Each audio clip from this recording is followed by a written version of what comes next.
Hello everyone, how are you doing? This is MD Tech here with another quick tutorial. In today's tutorial, I'm going to show you guys how to turn off Microsoft Windows security on your Windows 11 computer.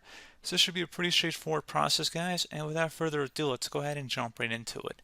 So all you have to do is open up your little search icon, looks like a little magnifying glass, and type in security. Best result should come back of Windows security. Go ahead and open that up. Select virus and threat protection on the left panel. And then on the right side, underneath virus and threat protection settings, go ahead and select manage settings.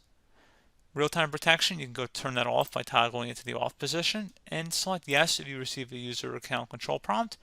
And that's pretty much it. You can do the same for other settings in here as well, such as firewall and account protection. So again, pretty straightforward process, guys. I do hope that I was able to help you out, and I do look forward to catching you all in the next tutorial. Goodbye.